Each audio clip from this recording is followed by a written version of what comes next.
Reflection number 3.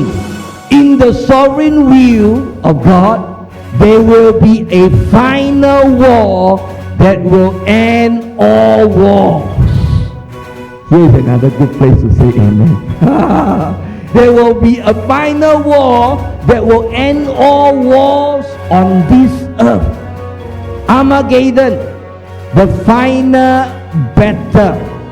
And of course, Armageddon is very complicated. Sometimes we want to go into too much detail, the king of the north, who are they? The king of the east, who are they? Sometimes we want to go into the details. Is Iraq involved or not? Is this country involved or not? Is that country involved or not? Sometimes we go into the details so much that I think sometimes taking a step back and just to know that this final battle is between good and evil, God and Satan, I think that is enough for us most of the time. There will be a final war that will end all wars on earth. There will be. And oftentimes when we look at this final war, when we look at Armageddon, we are so scared, isn't it? We are so scared. I don't know whether I shared it with you or not. There was one time I preached regularly about eschatology, and some churches were so scared. Say, Jason Fong, when you come, can you say something nicer? Make us very scared. Then I begin to reflect. I listen to what people say to me. I begin to reflect on the Lord. It seems like God says, Jason Fong, you just tweak it a little bit, can already. What I want to tell you is that eschatology doesn't end with Armageddon. Sometimes we think eschatology is a study of end times. Sometimes we think that eschatology ends with Armageddon. No! Eschatology doesn't end with Armageddon. Eschatology, in fact, doesn't end one. That end of that particular chapter that we are looking at, the end of the chapter with the Armageddon is the new heaven and the new earth. Eschatology doesn't end with Armageddon, because after Armageddon is the new heaven and the new earth. But sometimes the new heaven and the new earth seems so irrelevant to us, because we are more concerned about this earth and the things we have in it. But I want to add one more small little phrase. Armageddon will lead to a new heaven, a new earth, and a new body. I was sitting at that last chair, that pew at the corner.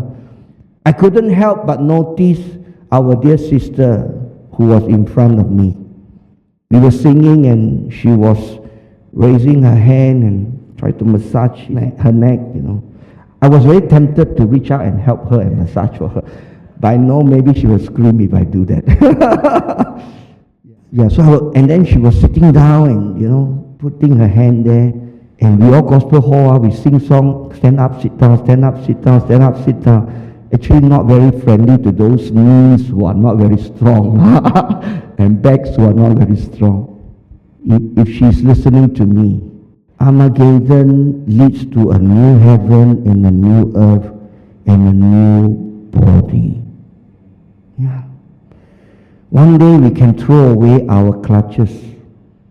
One day we can stop all the physiotherapy. One day we don't have to eat statin anymore. We don't have to worry about our blood pressure anymore. Amen, uncle? Amen, auntie? Because sometimes we talk about Armageddon leading to the new heaven and the new earth. Is the new heaven and new earth very irrelevant to me? But in that new heaven and new earth, we walk this earth with a new body. Glorious hope. And even that, it doesn't end. It doesn't end, because that new heaven and new earth doesn't end. It will perpetual. So now when I teach and preach eschatology, I will add in that, so that the church are not so scared. The churches are not so scared with this eschatology. But coming back to our subject matter. In the sovereign will of God, there will be a final war the war of Armageddon that will end all wars on this planet Earth. In simplicity, it's a war between God and Satan. Who will win? You don't seem very convinced. Who will win? God will win. And we should be very, very happy.